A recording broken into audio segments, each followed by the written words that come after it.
Number 8, the uncanny power of authority. Imagine sitting in a room surrounded by strangers and someone asks, which of these three lines is the longest? Easy. You answer with full confidence until the entire room says a different one. Completely wrong. Loudly, casually. Now you're not so sure. That's the Asch conformity experiment in a nutshell. In the 1950s, Solomon Asch invited participants into a room full of actors, unbeknownst to them.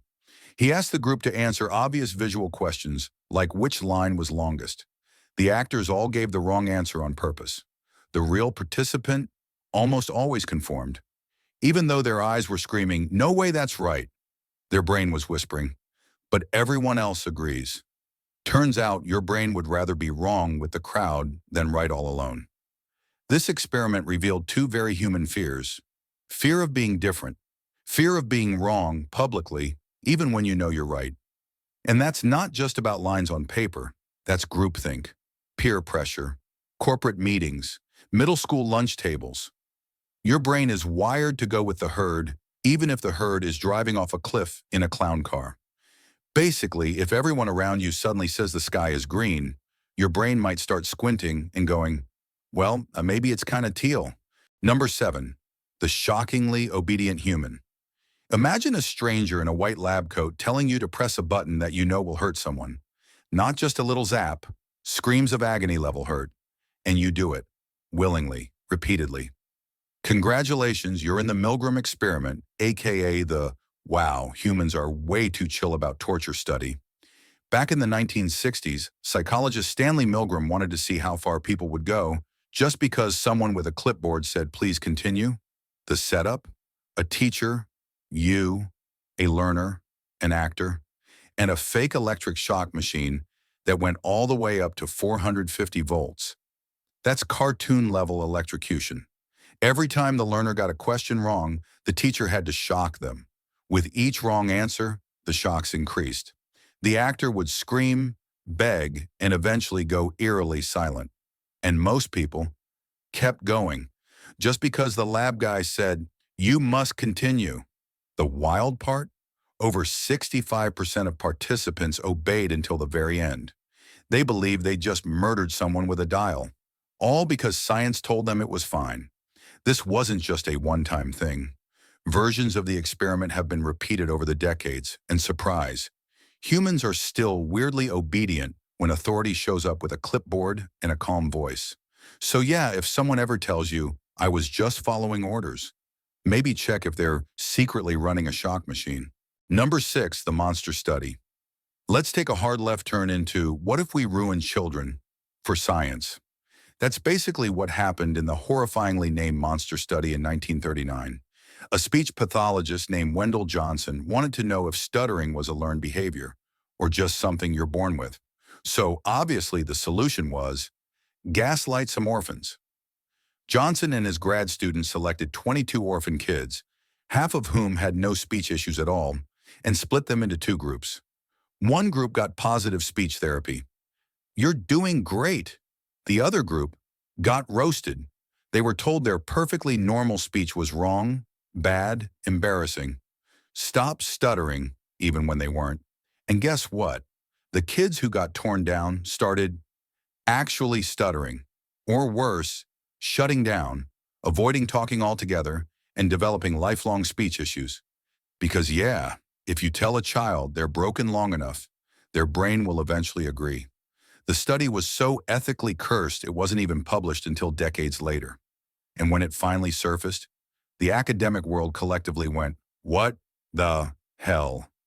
This is why we now have ethics boards, people, so no one decides to emotionally destroy orphans in the name of curiosity again. Number 5, the fake prison that got way too real. You've probably heard of this one, but it still deserves a spot in our hall of psychological horror. Say hello to the Stanford prison experiment, where everything went downhill faster than a dorm fridge full of expired yogurt. In 1971, psychologist Philip Zimbardo transformed the basement of Stanford University into a mock prison. He randomly assigned college students to be either guards or prisoners. Sounds harmless, right? 6 days later, the guards were psychologically torturing the prisoners. like real humiliation, sleep deprivation, verbal abuse. And the prisoners? They were having emotional breakdowns, rebelling, and crying for help. Zimbardo himself forgot he was the researcher and started acting like a warden. Because why observe when you can cosplay a dictatorship? It was supposed to last 2 weeks. They pulled the plug at day 6. The scary part? There were no real rules, no punishments. The guards just decided to become evil. Fast, like it was sitting there, waiting under the surface, ready to pop out as soon as someone gave them sunglasses and a fake baton. So yeah, it turns out, when you give regular people a uniform, power, and no consequences, they turn into villains faster than you can say Psych 101. Number 4, learned helplessness, aka the dog despair experiment. Here's one that starts with dogs and ends in existential dread.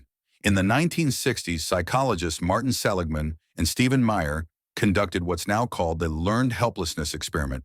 The concept? See what happens when you convince a living being that nothing they do matters. Spoiler alert, they give up. Hard. Researchers put dogs in a harness and gave them random electric shocks they couldn't escape from. Then later, they placed the same dogs in a box where escape was possible.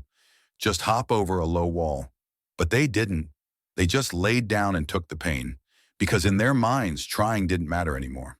Even when freedom was right there, the dogs had already learned, nope, why bother? And here's where the real horror kicks in. This isn't just about dogs. Humans do this too. It's why people stay in bad jobs, toxic relationships, or terrible situations. If you've been trained to believe your actions don't change anything, eventually, you stop acting at all.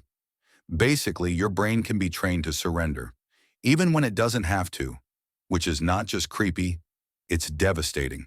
Number 3, the Good Samaritan that never came. This one hurts, like in the your faith in humanity just tripped over a curb kind of way. In 1973, researchers John Darley and Daniel Batson ran an experiment based on the parable of the Good Samaritan. But instead of a dusty biblical road, they used a Princeton University campus. The idea? See what makes people stop to help a stranger in distress. They had seminary students, literally people training to be pastors, walk across campus to give a talk. Some were told they had plenty of time. Others were told they were late.